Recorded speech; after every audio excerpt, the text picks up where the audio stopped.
Thank you for clicking on the video. Before we get into my top 20 picks of what I feel are the very best games to buy on the Quest platform in 2024, I wanted to quickly add some honourable mentions just in case you're new to the platform and I don't want you missing out on these absolute gems. And even though they didn't make my top 20 for this year, I still feel you should check them out. I'll be adding my affiliate links to all these games featured in today's video in the video description, saving you 10 or maybe even 20% depending on the time of year you watch this video. So to kick off the honourable mentions, I'm going to start with Beat Saber, which is probably the most well-known VR game in the world and it never stops growing. With regular new DLC, and it's really easy for anyone to pick up and play, but with varying difficulties to every single song, it can be quite hard to master, meaning you could be playing this for years to come. Next up we have SuperHot, which is another title I feel everyone should experience in VR. It's considered a legendary VR title and uses your body's movements to control time, and if you haven't played it, I would highly recommend it. Next we have the Star Wars Vader Immortal series, which is a must-play for Star Wars fans.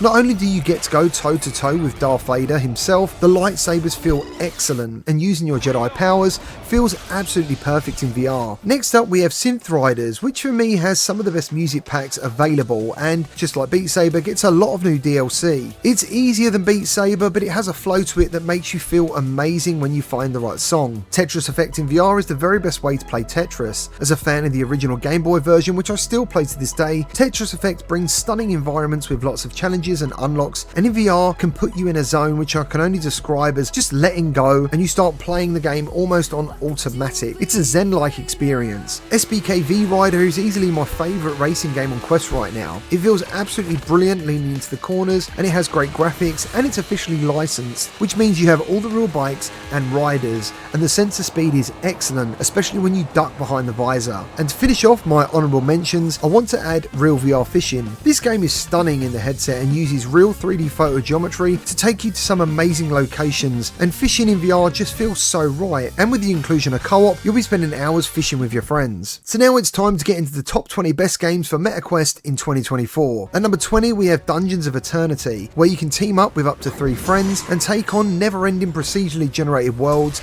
and challenges filled with a variety of enemies to level up and unlock a seemingly endless amount of weapons to make your own character stronger and your next run even greater. The game also features Quest 3 enhancements to bring extra clarity to the visuals, and much like many other games on this list, is constantly updated by the developers, which is always nice to see. At number 19 we have Attack on Titan, which may come as a bit of a surprise for some of you, but in all honesty it was a fantastic experience in VR earlier this year, and I wouldn't even say I'm a hardcore fan of the series. And the latest update sees the full release and includes multiplayer, which I haven't actually tried yet, but with what I experienced in early access, I can't wait to play it. More weapons, more locations, more enemies. I actually think this game kicks ass. At number 18 we have Ghosts of Tabor, which is a really strong following and is constantly being worked on to bring you the very best extraction shooter in VR. It's pretty tough to learn and it definitely has some janky mechanics, but this will give you some of the best anxiety and adrenaline filled moments that are pretty unforgettable in virtual reality, especially if you go in with a team of friends. At number 17 we have Breaches, which is a fantastic 5v5 FPS and is pretty much considered the Rainbow Six of VR. In Breaches you get to play as 2 factions, the Enforcers, whose job is to stop the Revolters from disarming the bombs, but it's the Enforcers that's my favourite side to play because tactical infiltration in VR is a real buzz, and Breaches nails this feeling completely. If you get the right team, planning your entry and working together and executing a plan is a really incredible feeling. At number 16 we have The Seventh Guest VR, and it's now one of my all-time favourite VR puzzlers, featuring 3D motion capture to really tell a story in a way that no other game ever has. You get to explore a really creepy mansion using a magic lamp, which when turned on shows you the past in real time, and the puzzles can get really challenging, they're very intricate, and I highly recommend this if you're a fan of puzzle games. At number 15 we have Triangle Strategy, which may again come as a surprise to some of you, but I absolutely loved reviewing this one earlier in the year, and I'm a huge fan of Square Enix games, and I hope we get more titles from them in VR. At number 14 we have Pavlov, purely for the amount of time I've spent playing it online, with a huge variety of realistic weapons including World War II weapons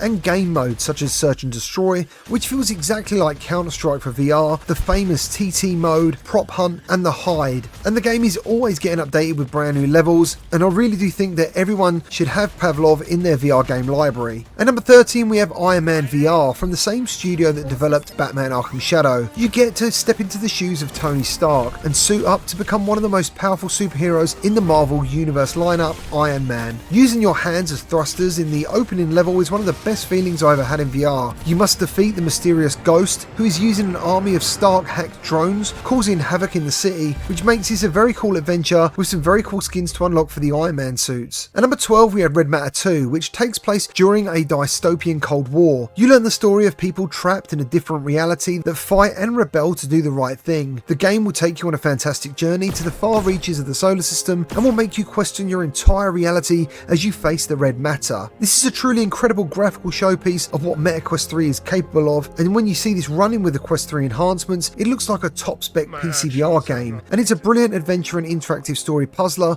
that I highly recommend. At number 11 we have Arizona Sunshine 2, which is a fantastic sequel to one of the most well-known zombie games ever in VR, and it's literally an upgrade in every single way to the original, especially with the inclusion of Buddy, your canine companion. And here's what makes this game super special. He can attack zombies, collect items, and he makes the single player experience really quite unique. And the variety of zombies, plus the sheer number of them that you'll see in the headset, especially in the hardest difficulty, is pretty special. If you're looking for a hardcore, serious survival experience, I would look elsewhere, but if you're looking for a fun, apocalyptic style FPS that doesn't take itself too seriously, I would check this one out, and it's especially fun in co-op. At number 10 we have Assassin's Creed Nexus, and it's the best Assassin's Creed game I've ever played. Becoming Ezio for the first time, seeing the blade spring from your wrists is pretty unforgettable, and the parkour works extremely well, but it can also feel a little automatic for those of you well versed in VR, but it does feel exactly the same as the flat games. You can also embody 2 more characters spanning across 17 chapters, and even though you do get some frame stuttering in the larger open levels, I do think it's a gorgeous game and great to play. At number 9 we have Asgards Wrath 2, which sees you set out on an adventure to get revenge on the trickster god Loki, spanning over 4 different heroes with a massive world to explore, the likes never seen before on Quest. It really does have it all: great graphics, deep gameplay, hours and hours of gaming, and includes its own internal version of a roguelite of the game. At number 8 we have Contractors Showdown, and not just because it's the best battle royale game in VR, which is a good enough reason on its own really. For example, it made me stop playing Call of Duty's Warzone altogether. It's because the weapons feel superb. There's tons of unlocks,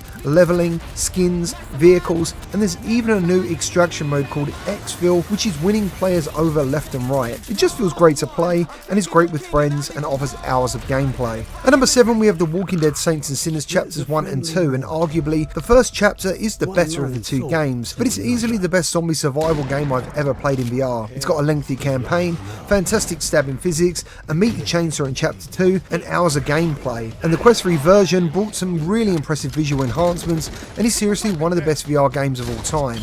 At number 6 we have Skydances Behemoth, which takes a stab at bringing Shadow of the Colossus to VR. The main game sees you as a cursed warrior who also has special abilities. You'll be fighting waves of enemies featuring some very physical and brutal combat, along with some epic and unforgettable Behemoth fights. It's not the perfect game and it had some launch issues, but there's seriously nothing else like it in VR. The grapple mechanics are excellent, and you'll find some collectibles scattered around the world that encourage a little bit of exploration, stopping the game feeling too linear. I think most people in terms of graphics are very impressed with what the Quest version shows, especially regarding the Behemoth encounters. It really does hold its own in comparison to PC and PSVR 2. At number 5 we have Into Black, and this selection may not be something many people agree with, but I think this game is massively underrated and the biggest surprise hit the Quest platform had in 2024. It's got so many elements of games I like, including Deep Rock Galactic with a sprinkle of No Man's Sky, but without the confusion I always feel when I start playing No Man's Sky again. And it looks absolutely excellent on Quest 3. The voice work